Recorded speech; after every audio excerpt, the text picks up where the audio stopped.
Estive 7 anos a dar-te conselhos de fitness e estive errado em pelo menos 10 coisas. São mitos que toda a gente ainda repete e que eu próprio defendi. Hoje vou ser honesto sobre isso. Neste episódio vais descobrir porque é que o treino de força não conta como cardio e o que fazer em vez disso, se os teus 10.000 passos diários são suficientes para a saúde, qual é o maior desperdício de tempo que fazes antes de começar a treinar e a opinião mais polémica que tenho sobre o treino e o ciclo menstrual, que quase ninguém tem coragem de dizer. Este episódio vai revolucionar a forma como pensas em maior parte destas coisas. Olá, maltinha, como estamos? Eu meti estas coisitas aqui no início, mas vamos falar sobre outras coisas. Lá está, são 10 coisas que eu mudei de opinião e basicamente eu tive esta ideia deste episódio há bastante tempo, logo no início do podcast, mas depois foi surgindo outros episódios, outros temas de maior interesse, diria eu, de maior interesse para vocês, mas eu senti necessidade de fazer este episódio porque eu comecei a ver do tipo, olha, eu já pensei e que isto era assim e agora penso de outra forma totalmente diferente. E começou-me a surgir cada vez mais coisas e eu pensei, ok, faz mesmo sentido fazer um episódio porque efetivamente nós vivemos num mundo que a informação é abundante e precisamos de ter um bocadinho mais clareza sobre as coisas que são verdadeiras e as coisas que não são tão verdadeiras. E atenção, que eu às vezes mudo de opinião por vezes porque a evidência mudou e, portanto, aquilo que se achava numa determinada altura já não é aquilo que se acha hoje.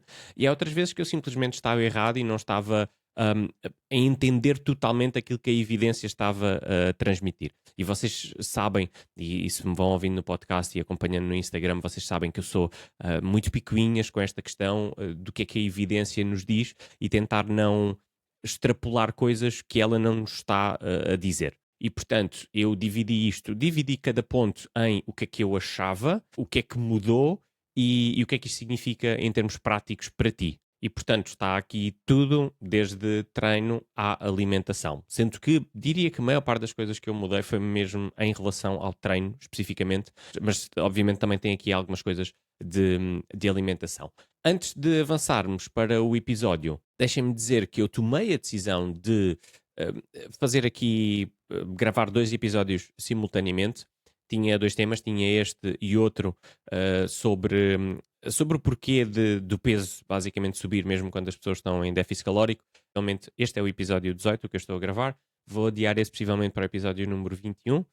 No episódio 19 vou falar sobre outra coisa e no 20 vai ser um perguntas e respostas. Se eventualmente estiveres a ouvir este episódio e quiseres que a tua pergunta seja respondida no episódio 20, vai ao meu Instagram, eu vou colocando ao longo da semana algumas caixinhas e depois vou pegar nas melhores perguntas e vou responder nesse episódio. Agora sim, vamos com tudo para este episódio. Primeiro de tudo, é uma coisa que eu já disse aqui no podcast algumas vezes, que eu achava que levantar pesos rápido era cardio. Eu antigamente dizia que levantar pesos rápido não necessariamente de forma literal, obviamente, mas eu costumava dizer que para mim treino cardio era pegar nos halteres e fazer, por exemplo, um circuito, um complexo, coisas assim desse género que elevavam a frequência cardíaca. Entretanto, e como eu já falei diversas vezes nos episódios de cardio, especificamente, comecei a perceber que as coisas não funcionavam bem assim. Não era por a frequência cardíaca aumentar que isso representava um treino eficaz em termos cardiovasculares.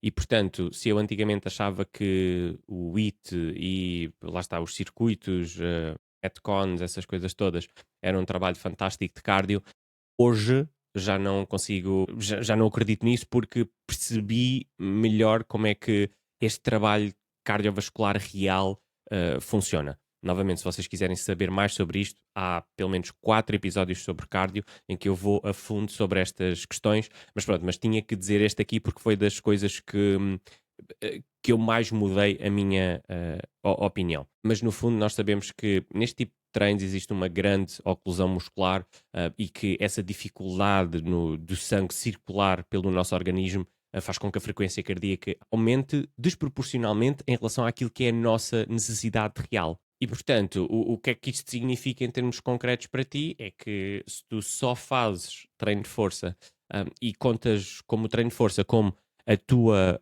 forma de cardio, digamos assim, ou o teu treino de cardio, então não estás a estimular o suficiente o treino cardiovascular. Portanto, se fores de uma pessoa como eu, que pensava que bastava fazer este tipo de treino, na realidade eu neste momento já não acho isso, e mesmo a minha prescrição também está a mudar, porque estou a incluir cada vez mais treino de cardio, especificamente dou prioridade sempre ao treino de força, mas estou a tentar incluir sempre treino de cardio quando é possível, quando a pessoa tem tempo e tem disponibilidade para o fazer. Segunda coisa que eu acreditava antigamente, e também está relacionada aqui com a questão do cardio, que é, eu achava que bastava fazermos treino de força e dar os nossos passos. Portanto, eu achava que os passos diários que nós dávamos chegava para para termos tratado a parte cardiovascular. Obviamente que eu não achava que nós potenciávamos tudo através dos passos, mas pensava que pelo menos a base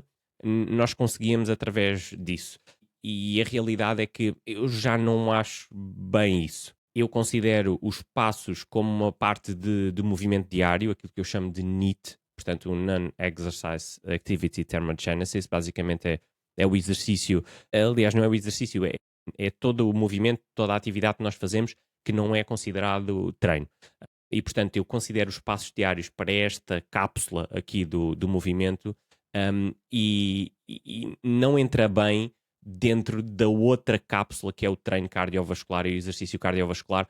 Entra potencialmente se tu fizeres uma caminhada muito focada e a tua capacidade cardiorrespiratória não seja tão elevada, então aí se calhar estás a retirar alguns benefícios daí, mas no geral não, não vais conseguir potenciar muito a tua capacidade cardiovascular só através dos teus passos diários, principalmente se não houver ali um estímulo mais focado e mais exigente e que vá acompanhando a tua capacidade ao longo do tempo. Portanto, se tu fizeres sempre os mesmos 8, 10 mil passos dentro do mesmo contexto, não há aqui um estímulo que faça com que tu evoluas e te adaptes. Portanto, a minha posição atualmente é que os passos são essenciais e nós conseguimos, na literatura, conseguimos ver que o número de passos que damos por dia está associado a um conjunto de resultados positivos, mas acho que falta ainda para ser aqui uma intervenção específica de cardio. E, portanto, não acredito que os passos substituam essa intervenção, tipo um treino específico para o cardio. Portanto, o que é que isto significa para ti? Se, porventura, tu só vais caminhar como a tua fonte de cardio, pode também não ser suficiente. Podes querer acrescentar ali alguma coisa. E atenção, que o alguma coisa não precisa de ser imenso tempo, nem nada que se pareça. Podes perfeitamente conseguir com alguns minutos na semana, ter ali um bom estímulo, com um treino se calhar de maior intensidade, mas consegues ter um bom estímulo para pelo menos te ajudar e dar aqui uma adaptação diferente àquela que tu já estás a ter. Terceira coisa que eu acreditava antigamente, aquecimento longo e avaliações posturais são fundamentais. Eu acreditava muito nisto. Eu acreditava que vocês possivelmente não têm este conhecimento ou não conhecem esta questão, mas é muito vendido para nós, personal trainers, esta ideia das correções posturais e da análise postural das pessoas, ou seja, meter as pessoas, perceber se têm algum desvio, se tem um ombro mais abaixo do que o outro, esse tipo de coisas assim. E eu acreditava imenso em tudo isso, e acreditava que fazia sentido nós fazermos essa avaliação postural e depois trabalhar tipo os desvios e as falhas das pessoas no aquecimento, seja através de foam rolling, de algum tipo de ativação dos glúteos, que também se fala muito, esse tipo de coisas assim. Eu acreditava que isso era mesmo necessário. E com o passar do tempo, fui percebendo primeiro que a evidência em relação a esse aspecto é muito débil, muito frágil, e depois fui começando a perceber que as pessoas têm pouco tempo para treinar. Pouco tempo e geralmente também não têm muita vontade. Portanto, se nós passarmos 15, 20 minutos no aquecimento, são 15, 20 minutos que a pessoa podia estar de facto a treinar e a progredir e a evoluir e a adaptar-se e a dar um estímulo muito superior do que estarmos a perder tempo nestas questões. E eu sei que há muitos personal trainers que ainda acreditam muito nisto, e que acham que isto faz mesmo uma grande diferença. Personal trainers, fisioterapeutas, existe muito diria que ainda é muito prevalente esta questão toda. Eu cada vez estou-me a desviar mais dessa onda de pensamento e estou-me a aproximar mais de, ok, não temos muito tempo, vamos só tentar tornar o tempo o mais eficiente possível a fazer aquilo que nos traz de facto resultados e aquilo que está descrito na literatura como as coisas que afastam a doença e que nos podem dar saúde e que nos podem dar mais capacidade ao longo do tempo. E, portanto, atenção, continuo a fazer exercícios de mobilidade, porque acho que é importante nós trabalharmos esse ponto em relação a todas as nossas articulações, mas não perco demasiado tempo nisso. Eu basicamente tenho um aquecimento, mais ou menos 5 minutos, e aquilo está despachado, e então foco-me nessa parte. Portanto, afastei-me cada vez mais de aquecimentos muito longos, com muitas coisas, e lá está, muitas correções e essas coisas assim. E já agora, para falar sobre esse tema, se uma pessoa tem um desvio de alguma coisa ou não sei o quê, a maior parte dessas situações são normais e as pessoas vão ter ao longo de toda a vida, e vão ter essa questão ao longo de toda a vida, e não necessariamente vão ter algum problema por causa disso. Nós temos membros que são maiores do que outros, temos alguns desvios que são normais, e está tudo bem, nós vivemos com isso tranquilamente. O que eu acredito, sim, é que devemos, quando estamos a treinar, devemos tecnicamente fazer as coisas como deve ser. Se calhar não tão se calhar não tão preciso como eu já achei que devíamos, mas no geral é isso que eu acredito. Se nós trabalharmos bem, se trabalharmos o corpo inteiro, nós vamos desenvolver o corpo inteiro, e, portanto, todas as carências vão ser resolvidas com um bom treino. E por isso o mais necessário aqui é mesmo um aquecimento rápido, mínimo, alguma mobilidade, algumas coisas pliométricas que eu estou agora cada vez mais a colocar no aquecimento, mas e alguns exercícios mais específicos do tipo de treino que vamos fazer a seguir, e pronto, e está bom, não é preciso muito mais do que isso. E por isso, o que é que isto significa para ti? Se porventura tu passas muito tempo a aquecer, muito tempo na passadeira, e depois vais vindo a fazer um foam rolling. Foam rolling é aquelas coisas de.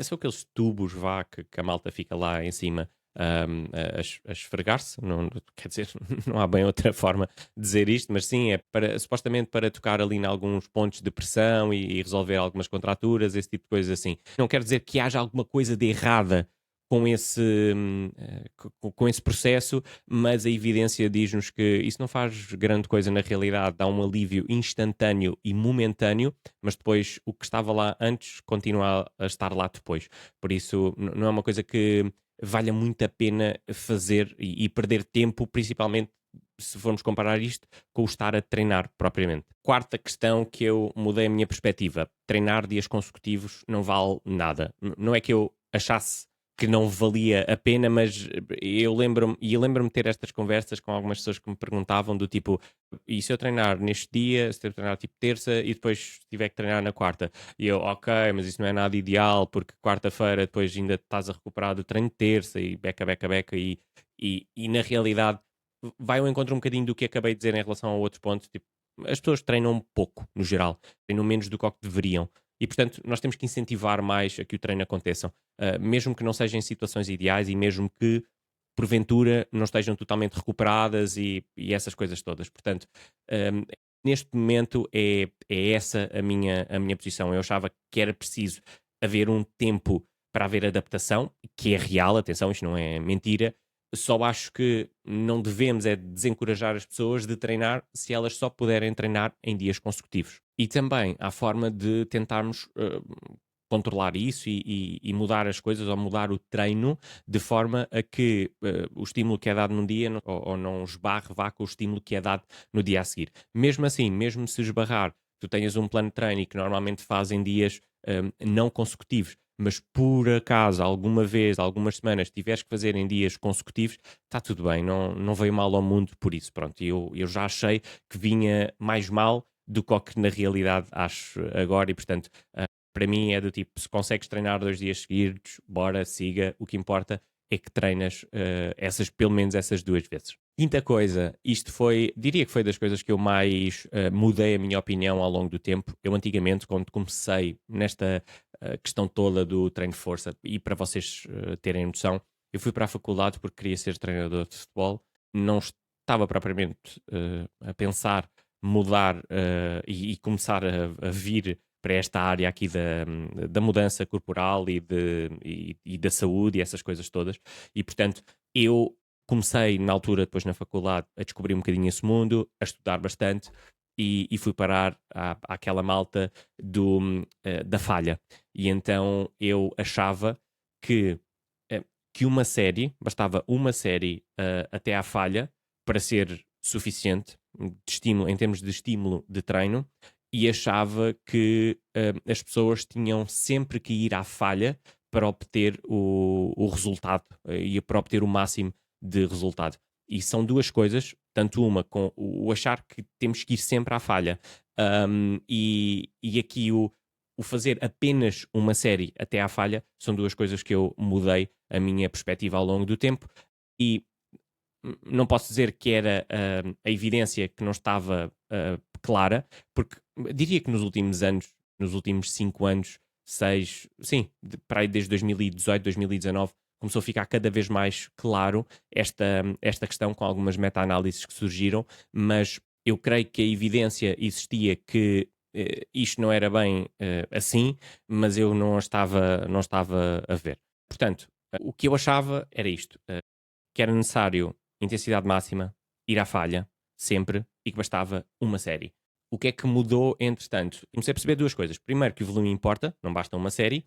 E segundo, que não era necessário ir à falha para obter o máximo de benefício. E, portanto, nós sabemos atualmente que se nós trabalharmos próximos da falha, é sempre preciso trabalhar próximo dela. Mas ir à falha significa uma fadiga muitas vezes desproporcional em relação ao benefício que se obtém.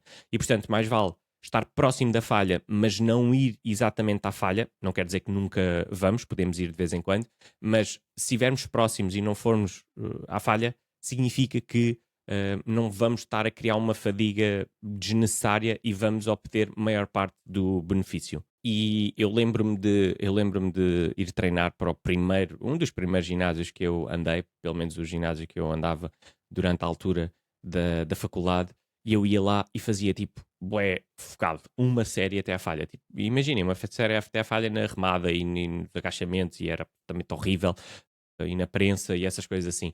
Portanto, era extremamente chato ir até à falha, porque é desconfortável, fisicamente desconfortável, mas basicamente é uma coisa que neste momento acho que, opá, olhando para trás, penso, opá, Filipe, foste um bocadinho totó em relação a isto.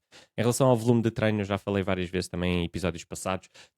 Aliás, tenho um episódio especificamente sobre montar um treino de força e lá diz o que é necessário. Mas basicamente, o que é que isto significa para ti é que fazer só uma série não é suficiente, é preciso um bocadinho mais do que uma série e que não é necessário ir à falha. Se trabalhares ali entre uma a 3 repetições, 4 repetições da falha, vais conseguir obter maior parte do benefício. Sexta coisa que eu mudei, esta aqui é engraçada. Dores lombares resolvem-se com exercícios específicos. Eu acreditava mesmo nisto, que se nós fizéssemos ali um conjunto de exercícios que conseguíamos resolver as dores lombares, mas aquilo que eu acredito hoje já não é assim. Eu acreditava mesmo na questão dos, lá está, bird dogs e essas coisas assim, e alguns exercícios de core específicos, e aquilo que eu acho hoje e aquilo que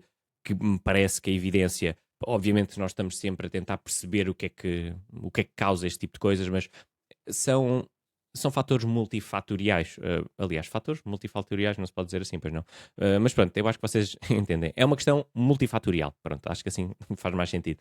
E portanto, pode ter a ver ou não com a postura, pode ter a ver com o stress agudo e crónico, pode ter a ver com o movimento em geral, pode ter a ver com a nossa condição física, e pode ter a ver com o sono. Portanto, há aqui um conjunto de situações que fazem com que isto seja um bocadinho, eu não quero dizer aleatório, mas existe aqui uma certa aleatoriedade dentro deste processo, porque há pessoas que, por exemplo, nunca fizeram nenhum treino, nunca treinaram nada e até estão ok da zona lombar. Há pessoas que treinam e que têm aquela zona mais fortalecida, mas também têm problemas.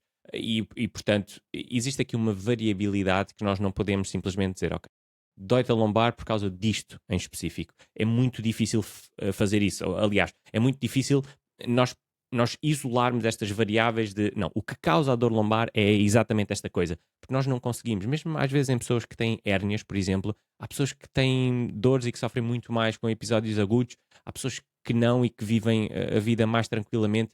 Portanto, lá está, existe aqui um conjunto de fatores e eu achava que se nós nos focássemos ali em alguns exercícios específicos que aquilo resolvia e pronto, e neste momento já não acho isso. Obviamente que nós vamos fazer aquilo que nós sabemos que são boas abordagens para ajudar nesse aspecto, mas pode não ser o suficiente para mudar alguma coisa e ter um desfecho positivo. Da mesma forma que, por exemplo, antigamente acreditava-se, eu não, mas antigamente acreditava-se em toda a questão eh, da postura, de que temos de manter sempre uma postura muito certinha e muito direitinha, as costas direitas, não sei o quê. Eu acredito que a maior parte das pessoas ainda acreditam nesta questão, mas o que a evidência nos diz, há um médico que diz, eu creio que ele é ortopedista, não me lembro do nome dele, gostava de me lembrar porque era merecido aqui o reconhecimento.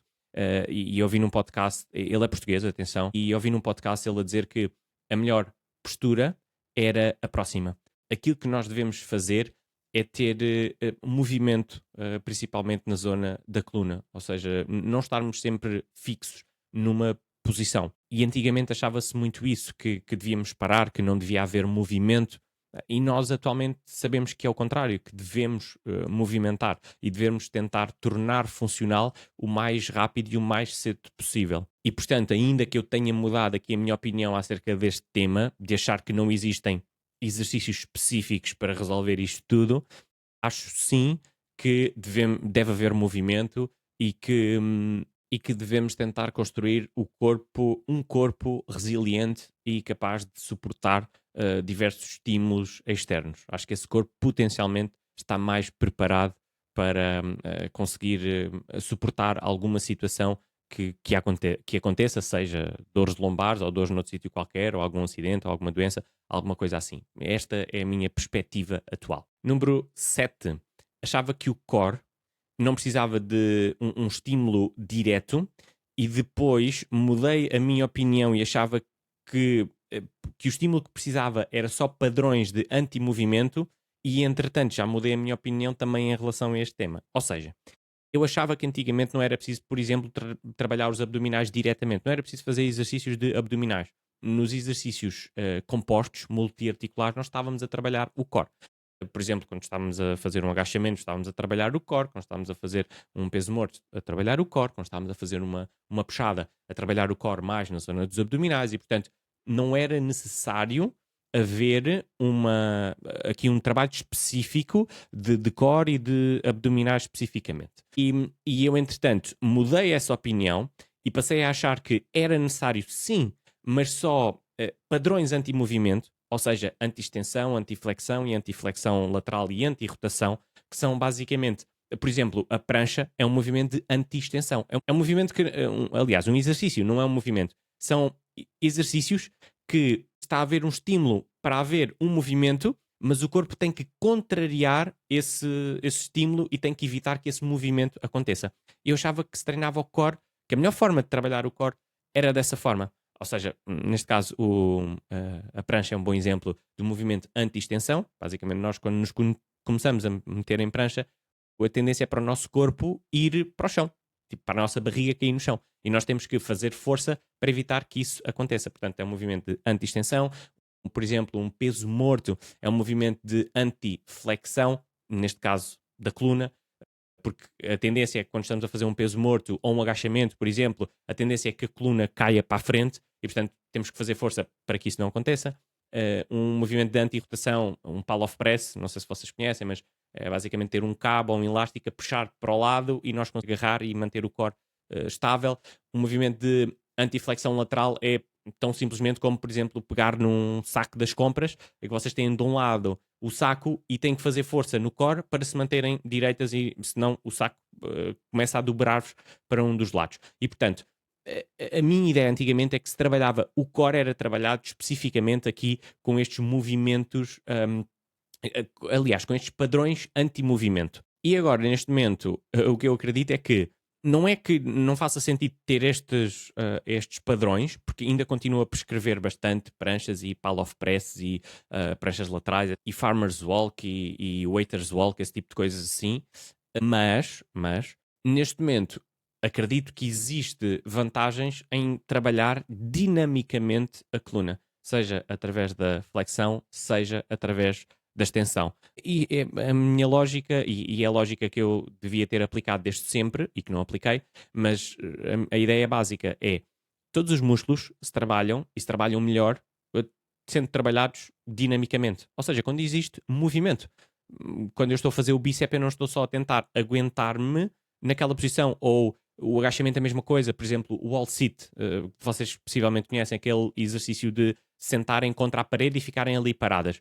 Isso não é a melhor forma de trabalhar o quadríceps. A melhor forma de trabalhar o quadríceps e o glúteo vai ser através de movimento. Um agachamento, por exemplo, seria uma melhor forma e um melhor gasto de tempo do que estar a fazer um wall sit. Portanto, com os abdominais é exatamente a mesma coisa. Não é por nós ficarmos só parados naquela posição que estamos a desenvolver a força, a hipertrofia naqueles músculos. E, portanto, existem vantagens em trabalhar algumas destas coisas, mas também existe vantagem em trabalhar flexão, extensão, e eu antigamente achava que, que isso fazia pior do que aquilo que beneficiava. Mas lá está, mudei um bocadinho a minha ideia em relação à coluna, em achar que a coluna precisava de movimento e precisamos mesmo de a trabalhar, no fundo, para a tentar tornar mais resiliente nos diferentes aspectos e não haver coisas aleatórias que depois nos causem algum tipo de lesão. E, portanto, para ti, isso significa que fazer abdominais, fazer aqueles abdominais mais tradicionais e fazer os movimentos de dobrar a coluna, fazer a flexão da coluna, tem espaço. Tem espaço num treino, pode perfeitamente ser feito e, aliás, acho que deve ser feito. Isso e movimentos também de extensão da coluna para trabalhar todos os músculos, neste caso, da zona lombar. E, obviamente, não precisas ter medo de os fazer. É simplesmente uma questão de adaptares a tua capacidade àquilo que estás a fazer. E depois, com o tempo, ires progredindo. Oitava coisa, aqui já relacionada mais com a parte da alimentação. Proteína. Eu achava que nós necessitávamos de mais proteína do que acho atualmente. Eu antigamente recomendava sempre para toda a gente 2 gramas por cada quilo de peso, em termos de proteína, e às vezes um bocadinho mais. E neste momento acho que pode fazer sentido não ter tanta proteína, basicamente, e trabalhar com um bocadinho menos. Obviamente que para pessoas que têm menos peso e para pessoas que estão num déficit ou num déficit mais agressivo, a importância da proteína aumenta. Portanto, pode fazer sentido estar nestes valores de 2 gramas ou até mais. Para outras pessoas que têm um déficit mais moderado ou que têm mais peso para perder e, portanto, o risco de perda de massa muscular não é tão significativo, aí pode-se conseguir trabalhar com números, com valores um bocadinho mais baixos em termos de proteína. Isto também relacionado com o facto de, para a maior parte das pessoas, é um bocadinho difícil atingir aqui alguns níveis de proteína mais elevados. E, portanto, isto era uma coisa que eu achava e que eu era bué do tipo, não, precisas mesmo da proteína e de níveis elevados de proteína, quando agora já não acho tanto isso. Aliás, agora acho mesmo que o mais importante é o treino. E, portanto, há pessoas que às vezes focam muito na proteína, mas depois não fazem treino de força, que é uma coisa que não faz sentido. A nossa necessidade proteica aumenta consoante a presença do treino de força para, no fundo, para suportar aquele treino que nós fazemos. Se nós não estamos a fazer treino de força, a necessidade proteica não é tão elevada. Nem a proteína nos vai salvar só por si, nos vai salvar de alguma coisa. Para manter massa muscular, para ganhar massa muscular, nós precisamos do treino de força. Ponto. A proteína suporta esse estímulo que o treino dá. E, portanto, eu era muito picuinhas com esta coisinha da proteína e, entretanto, deixei de estar. E agora, entretanto, lembrei-me de outra que não está aqui, mas está relacionada, então vou meter aqui como a 8.1, que é o tipo de proteína. Eu antigamente achava que a proteína animal era superior à proteína vegetal. E neste momento a evidência parece indicar que isso não é real.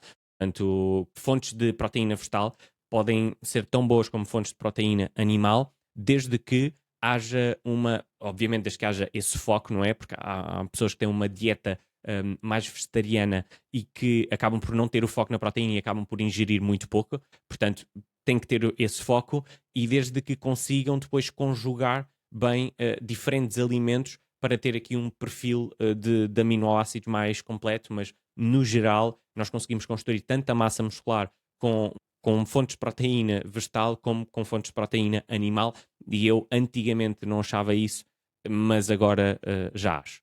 Vamos para a nona. Foi uma coisa, também em relação à alimentação, foi uma coisa que eu fui percebendo a relevância que tinham e que antigamente simplesmente não olhava para elas ou não olhava para elas da mesma forma. Neste caso é a fibra e a gordura saturada. Eu pensava que não eram assim tão importantes. Aliás, eu não pensava que não eram importantes, eu simplesmente não olhava para elas. Achava que não. Pronto, não tinha informação de que aquilo são coisas mesmo essenciais para a nossa saúde. E agora já acho pronto, já acho que são de facto muito importantes e que são valores e coisas que nós devemos olhar com seriedade em termos da nossa alimentação. Eu antigamente, lá está, tinha muito foco na questão das calorias, isso obviamente que é preciso e é preciso manter, e também da proteína. E focava-me nestas duas coisas e depois ignorava um bocadinho tudo o resto. Neste momento já me foco em todas estas coisas, portanto nas calorias, obviamente, proteína também, continua a ser importante, não referencio números tão elevados, mas continua a ser importante. E depois a fibra e a gordura saturada. São coisas que têm um impacto muito significativo na nossa saúde.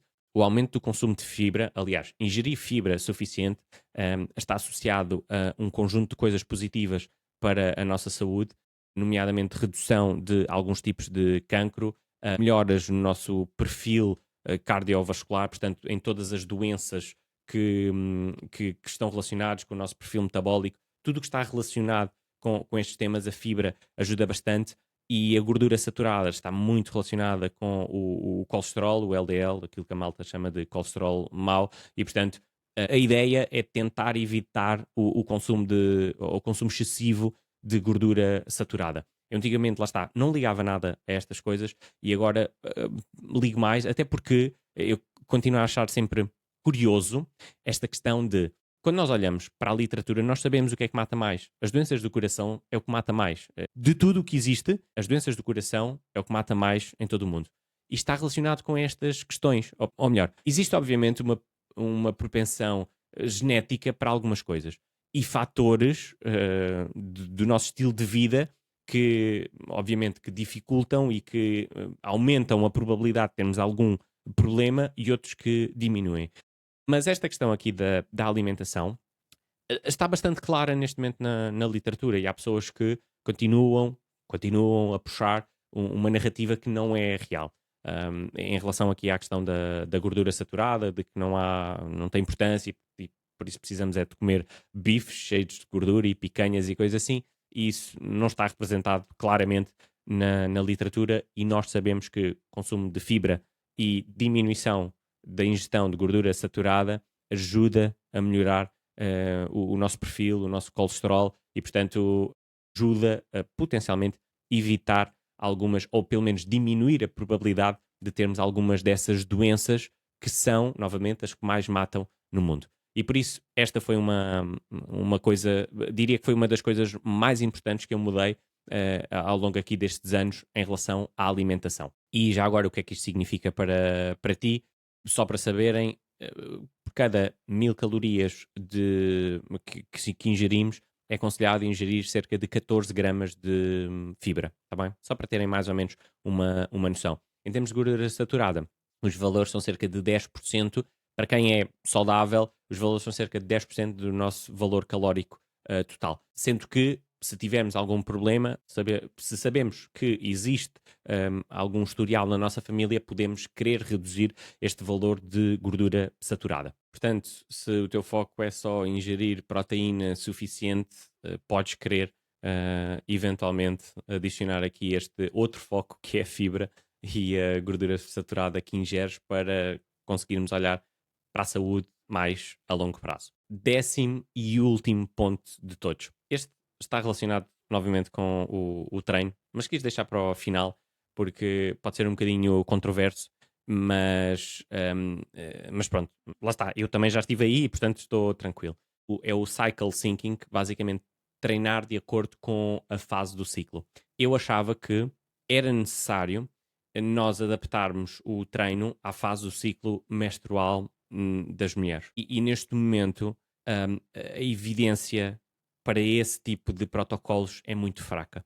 Então nós sabemos que isto é mais para vender do que outra coisa. Eu, atenção, quando fazia, quando estudava sobre esse tema, não pensava que era uma, mais uma estratégia de marketing, pensava que era mesmo uma coisa real e que as pessoas necessitavam pronto, de fazer dessa forma. Ou seja, na primeira semana do ciclo treinava de uma forma, na segunda de outra forma, na terceira de outra forma, ou seja, ia adaptando a cada semana da fase do ciclo, ia adaptando o treino. Aquilo que eu acho hoje não é que não é necessário adaptação, porque claramente é, mas não tem que ser uma adaptação prévia àquilo que está de facto a acontecer. Se tu sabes que há uma fase do teu ciclo que vai estar muito complicada e que não vais ter a mesma força que costumas ter, tu, ok, podes antecipar essa situação e fazeres alguns ajustes de acordo com isso. Mas é a mesma coisa que acontece quando tu, por exemplo, não tens uma boa noite de sono e vais treinar e precisas de adaptar as coisas porque não tiveste uma boa noite de sono. Portanto, não acho que tenha que haver um planeamento prévio e uma alteração prévia para adaptar o treino em relação ao ciclo. Acho sim que é necessário e que é fundamental haver uma adaptação ao ciclo, ao sono, basicamente a tudo o que tu estás a sentir naquele momento. Tu vais treinar, como é que te sentes? Sentes capaz ou não te sentes capaz? Se não te sentes capaz, se calhar precisamos de adaptar um bocadinho e reduzir as cargas ou fazer menos uma série, o que quer que seja. Se te sentes capaz, às vezes vais e fazes e consegues fazer um bocadinho mais. E há uma coisa curiosa que é, eu lembro-me que dos últimos treinos, hum, dos meus melhores treinos dos últimos tempos, foi um treino que eu dormi para aí umas 4 horas nessa noite. Eu odeio dormir poucas horas. Eu dormi para aí umas 4 horas nessa noite. Estava aqui, ó. Eu comecei a treinar e senti-me bem a treinar. Senti-me forte. Senti-me com capacidade para fazer as coisas. E portanto fui e fiz e consegui aumentar cargas quando só tinha dormido 4 horas. Portanto, nós temos que chegar e olhar de facto para aquilo que nós estamos a sentir, começar a treinar e perceber o que é que está a acontecer e depois, a partir daí, adaptamos. Não antes. E portanto, o que é que isso significa para ti se por acaso estiveres a seguir algum tipo de treino, de protocolo mais fixo em relação a este cycle syncing, uh, potencialmente estás a complicar mais do que é necessário e diria para não ligares tanto ao calendário e ouvires mais o teu corpo. E daqui a 5 anos talvez vamos ter mais uma lista destas, mas para já foi isso que eu me lembrei que fui mudando de opinião ao longo do tempo e não tenho problemas nenhuns em admitir que estava errado e que mudei de opinião porque não acho que seja uma situação de fraqueza achar que estava errado. Na realidade, até acho que eu gosto bastante de ver nas outras pessoas do tipo, olha, eu achava isto, mas eu estava errado em relação a este tema e neste momento a minha opinião é esta. Eu gosto porque significa que as pessoas estão a aprender, estão a estudar, estão a manter-se atualizadas e que simplesmente vão mudando de opinião com a melhor evidência. E portanto eu gosto de pensar que sou um agnóstico em relação a todas estas questões. Para mim, a evidência científica é o meu norte, é por onde eu me guio.